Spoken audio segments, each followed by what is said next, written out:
सुथरा ऑर्गेनाइज्ड घर सबको पसंद होता है, लेकिन अगर प्रैक्टिकली बात करूं तो हर समय घर को साफ सुथरा ऑर्गेनाइज्ड रखना पॉसिबल नहीं होता है।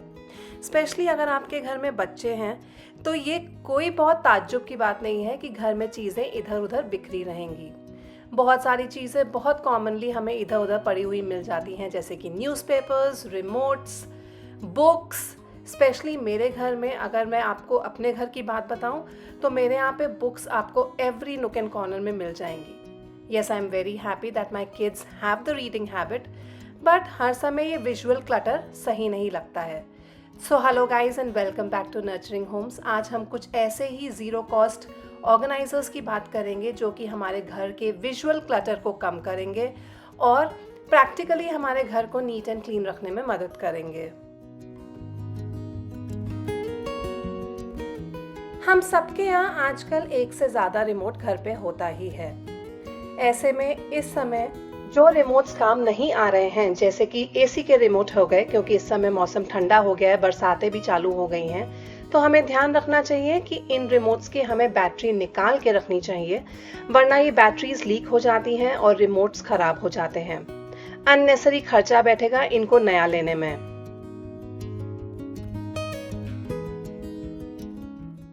और जो रिमोट्स हर समय काम में आते हैं, जैसे कि मान लीजिए टीवी का रिमोट या और कोई डिवाइस जिसका रिमोट आप बहुत फ्रीक्वेंटली रोज़ यूज़ करते हैं, तो उसको प्रेफरेबली कवर करके रखिए ताकि रोज़ आपको उसकी क्लीनिंग ना करनी पड़े। घर में बहुत सारी इस तरीके की ट्रांसपेरेंट प्लास्टिक शीट्स हम लोगों के पास होती ही हैं।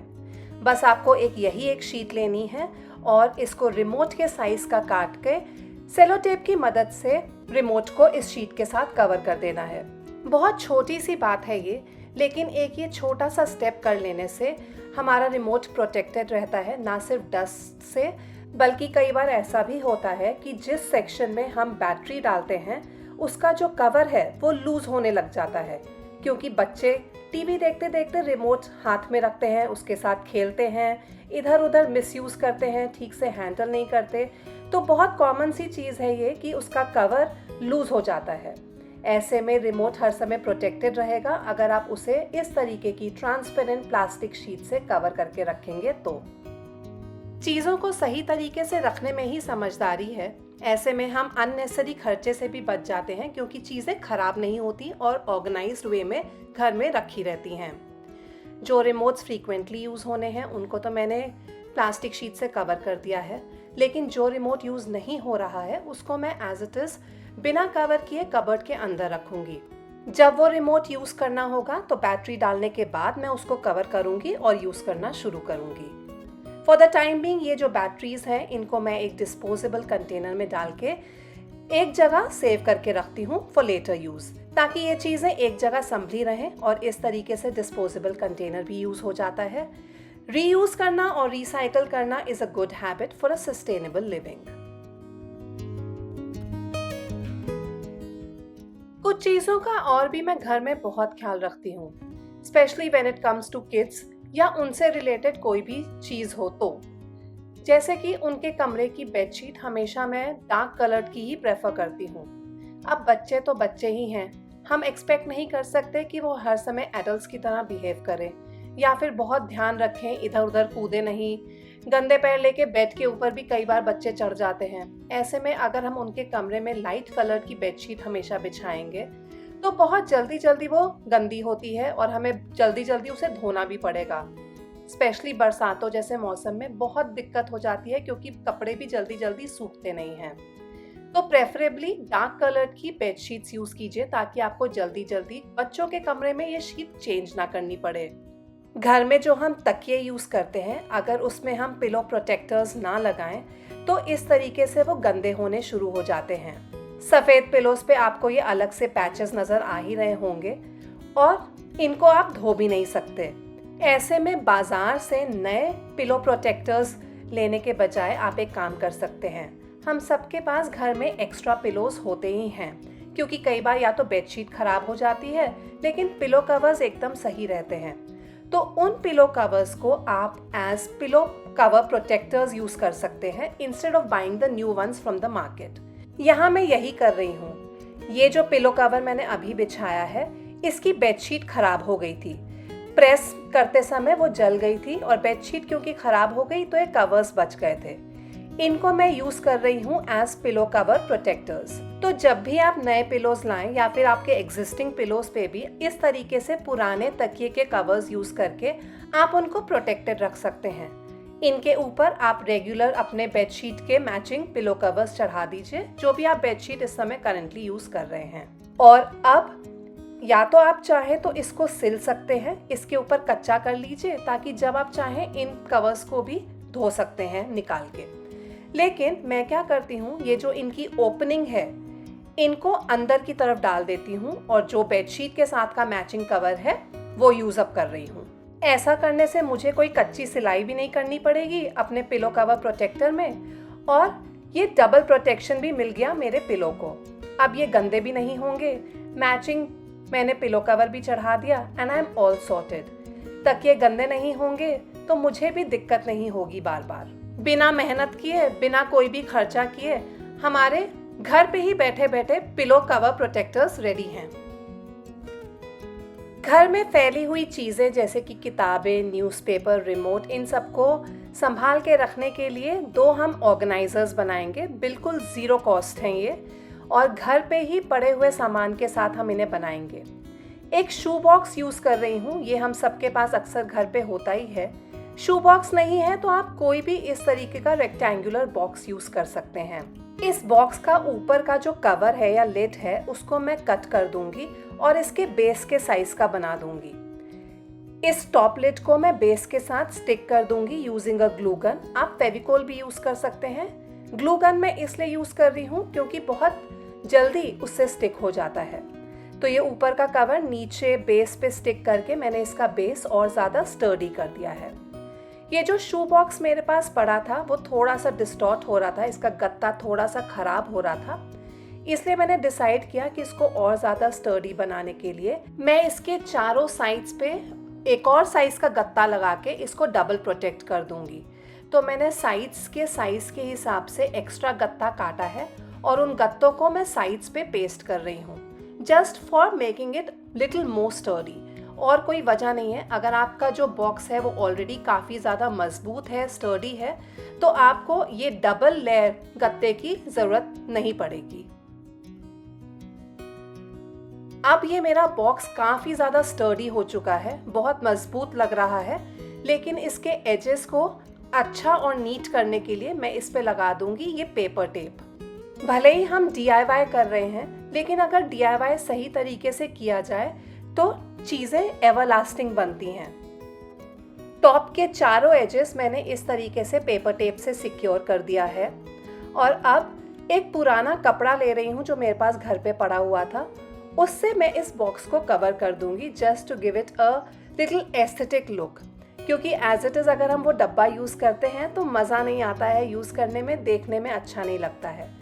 आप चाहें तो कपड़े की जगह रैपिंग पेपर भी इस्तेमाल कर सकते हैं, लेकिन मैं ये कपड़ा इस्तेमाल कर रही हूँ ताकि मेरे घर में ही पड़ी हुई चीज़ों से मैं इस डब्बे को डेकोरेट करके एक अच्छा सा लुक दे दूँ। ग्लू गन या फिर फैब्रिक ग्लू आप यूज़ कर सकते हैं कपड़े को डब्बे के साथ चिपकाने के लिए। ग्लू गन से बहुत जल्दी ये काम हो जाता है, कपड़ा अच्छे से भी चिपक जाता है और कोई रिंकल्स भी नहीं नज़र आते हैं चिपकने के बाद, इसलिए मैं यहाँ पे ग्लू गन का ही इस्तेमाल कर रही हूँ। बॉक्स को अंदर बाहर चारों तरफ से मैंने अच्छे तरीके से कपड़े के साथ कवर कर दिया है for a very very नीटर look. आप चाहें तो आप सिर्फ बाहर से कवर कर सकते हैं और अंदर की तरफ से छोड़ भी सकते हैं, अंदर ना भी कवर किया तो भी चलेगा। अब ये डब्बा काफ़ी ज़्यादा अच्छा लग रहा है, लेकिन मेरे पास एक ब्लू कलर का रिबन पड़ा था जो कि मैं फैब्रिक ग्लू यूज़ करके इस पे चिपका दूंगी फॉर अ बेटर लुक।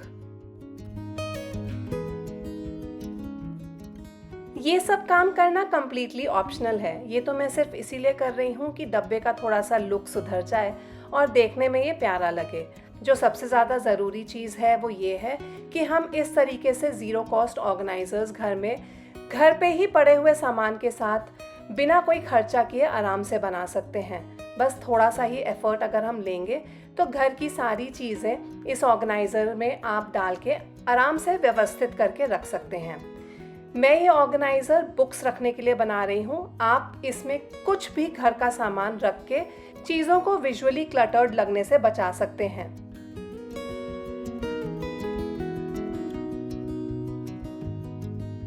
ये मेरा ज़ीरो कॉस्ट बुक ऑर्गेनाइज़र बन के रेडी हो गया है। इसमें मैं रख रही हूँ अपने बच्चों की सारी स्टोरी बुक्स जो उनको बहुत पसंद है रीड करना, और इस तरीके से अरेंज कर रही हूँ कि इन बुक्स के नाम ऊपर की तरफ हैं। वो जब चाहें जो चाहें आराम से ऊपर से नाम पढ़ के किताब अपने मनपसंद की निकाल सकते हैं।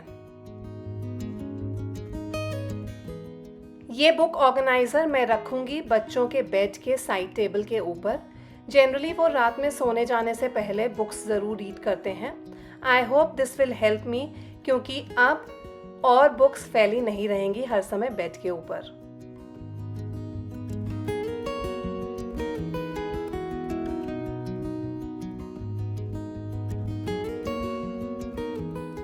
एक और ज़ीरो कॉस्ट मल्टीपर्पज़ ऑर्गेनाइज़र बनाएंगे, जिसके लिए मैं ये लंबा सा बॉक्स ले रही हूँ। इसमें मेरा ये मॉप आया था। ये बॉक्स लंबाई में थोड़ा सा ज़्यादा है और इसमें हम बनाएंगे सेक्शंस, तो ये आप मल्टीपल यूज़ में ले सकते हैं। इस डब्बे की भी ऊपर की चारों लिड्स में काट दूंगी और इन लिड कवर्स को मैं बेस के ऊपर रख के सेलो टेप से सिक्योर कर दूंगी। यहाँ पे आप चाहें तो फेविकोल या ग्लूगन का भी इस्तेमाल कर सकते हैं, बट सेलो टेप से काम एकदम आसानी से और आराम से हो जाएगा, क्योंकि एज इट इज़ हम इस डब्बे को बाद में रैपिंग पेपर से कवर करेंगे, तो ये पूरे तरीके से सिक्योर्ड हो जाएगा अच्छे से।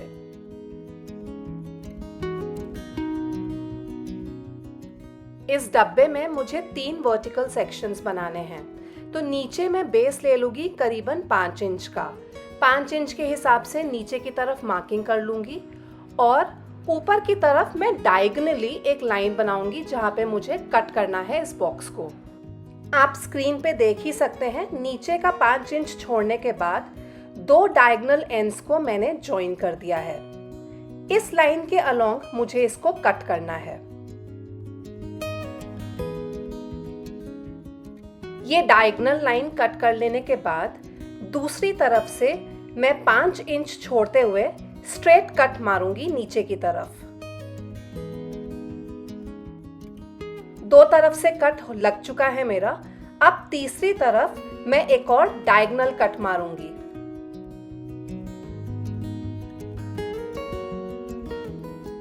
तीन साइड्स में 3 कट मारने के बाद ये डब्बा अब इस शेप का हो चुका है। ये जो कट करने के बाद गत्ते की कटिंग हमारी निकली है, इसको फेंकने की ज़रूरत नहीं है। इसको वापस अंदर की तरफ आप डब्बे में ही लगा दीजिए सेलो टेप यूज़ करके। इससे ये डब्बा और ज़्यादा मजबूत हो जाएगा। अब ये ढांचा तो हमारा रेडी हो गया है। इसमें सेक्शन बनाने के लिए मैंने इस तरीके से कार्डबोर्ड के पीसेस की कटिंग ले ली है, इस साइज़ की ही कि वो डब्बे में फिक्स हो जाए। अब हमारे डब्बे में 3 पार्टीशनिंग वर्टिकली बन गई हैं। इन सभी कार्डबोर्ड के पीसेस को मैं रैपिंग पेपर से कवर कर दूंगी। ये रैपिंग पेपर वही है जो हम गिफ्ट्स कवर करने के लिए लाते हैं। 10 रुपए की एक बड़ी सी शीट हमें मिल जाती है और ये काफ़ी इनएक्सपेंसिव रहता है। आप चाहें तो एज इट इज़ भी ये डब्बा यूज़ कर सकते हैं, बट जैसे कि मैंने पहले भी कहा, यूज़ करने में अच्छा लगता है अगर हम इसे थोड़ा सा डेकोरेट कर दें। तो जितना भी हमारा कार्डबोर्ड का साइज़ है उससे थोड़ा सा बड़ा मैंने रैपिंग पेपर काटा है, ताकि हम आराम से इसे फोल्ड करके एक नीट लुक दे पाएं। इसी तरीके से मैं पूरा ये कार्डबोर्ड रैपिंग पेपर से ही कवर कर दूंगी। ये पूरा ऑर्गेनाइजर बनाने में लगभग मुझे 2.5 रैपिंग शीट्स लग गई थी। रैपिंग पेपर और कार्डबोर्ड को आपस में चिपकाने के लिए आप सिंपल फेविकोल का यूज़ कर सकते हैं। ग्लू गन की भी आपको ज़रूरत नहीं है। फेविकोल से ये काम आराम से हो जाता है। मैंने इस ऑर्गेनाइज़र को अंदर बाहर हर तरफ से कवर किया है for a neat and beautiful look. Again आप चाहें तो अंदर से छोड़ सकते हैं, नहीं भी रैप किया अंदर से तो चल जाएगा। जब ये पूरा ऑर्गेनाइज़र मेरा रैपिंग शीट से कवर हो गया, उसके बाद जो अंदर की पार्टीशनिंग है उसको सिक्योर करने के लिए मैंने ग्लू गन का यूज़ किया है। ग्लू गन ज़्यादा स्टर्डीली इसे स्टिक कर देगा दैन फेविकॉल। दोनों साइड्स पे पार्टिशनिंग की मैंने ग्लू गन से इस ऑर्गेनाइजर के अंदर इनको फिट कर दिया।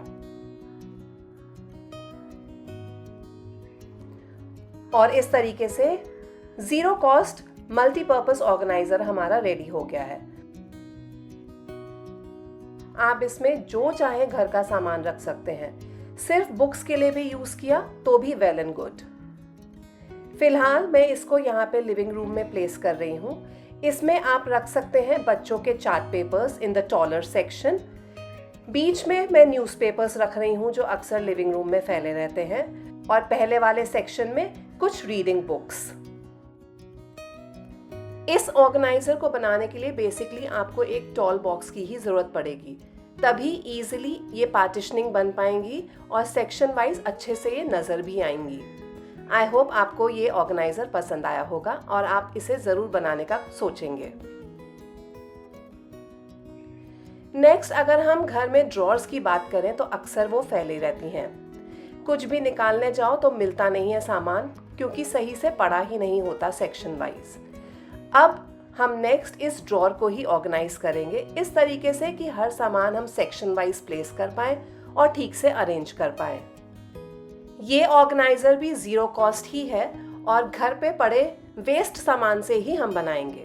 ड्रॉर मैंने खाली कर ली है और इसमें अब मैं यूज करूंगी ये खाली डब्बे।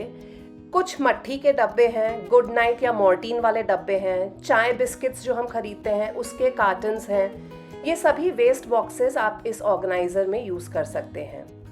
सबसे पहले मैंने एक कार्टन बॉक्स लिया है और उसके टॉप और बॉटम चारों फ्लैप्स कट कर दिए हैं। ऊपर नीचे दोनों तरफ से काट लेने के बाद हम इसे ड्रॉर में ऐसे खड़ा करेंगे और ड्रॉर की डेप्थ के हिसाब से इसमें एक मार्किंग ले लेंगे। अब इस मार्किंग के अलोंग जब आप कट करेंगे तो आप देखेंगे कि आपको एक बॉक्स सा मिल गया है। ये बॉक्स हमारा पहला पार्टीशन है जो हम इस ड्रॉर में अरेंज करेंगे। और भी बहुत सारे पार्टीशनिंग इसी तरीके से सेम साइज के ड्रॉर की डेप्थ के साइज के हम काट के रेडी कर लेंगे बाकी के सारे बॉक्सेस से।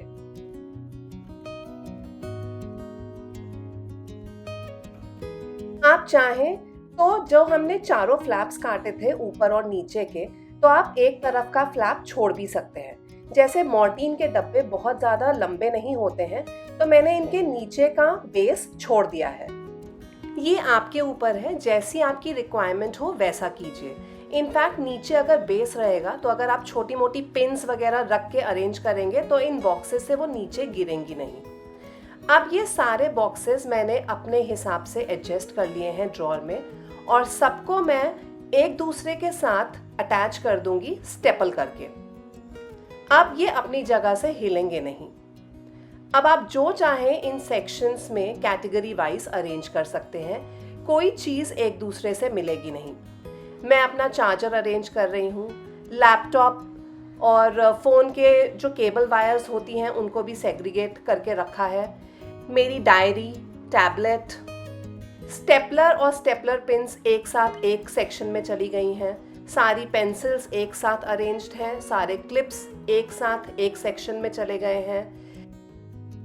फेविकोल की बॉटल्स, फेवी बॉन्ड वगैरह ये भी एक साथ एक डब्बे में चली गई हैं और अपने जगह से अब हिलेंगी नहीं। और सारे पेन्स भी एक साथ एक जगह पे हैं। कोई चीज़ किसी से अब मिक्स नहीं होगी और ड्रॉर हमारा ब्यूटीफुली अरेंज और ऑर्गेनाइज हो गया है। कोई भी चीज़ अब ढूंढने में डिफ़िकल्टी नहीं होगी। आई होप आज का वीडियो आपको पसंद आया होगा और ये सभी ज़ीरो कॉस्ट ऑर्गेनाइजर्स आपको हेल्प करेंगे आपके घर को भी ऑर्गेनाइज करने में। चीज़ें सही ढंग से व्यवस्थित घर में पड़ी हों तो हमें भी एक अलग ही पीस ऑफ माइंड मिलता है। इन सब में से आपको कौन सा ऑर्गेनाइजर सबसे अच्छा लगा मेरे साथ ज़रूर शेयर कीजिएगा। विद दिस अब मैं लेती हूँ अलविदा। मिलूंगी जल्द ही आपसे अपने अगले वीलॉग में। Till then keep smiling, keep watching, and I'll see you with my next one soon. Bye bye.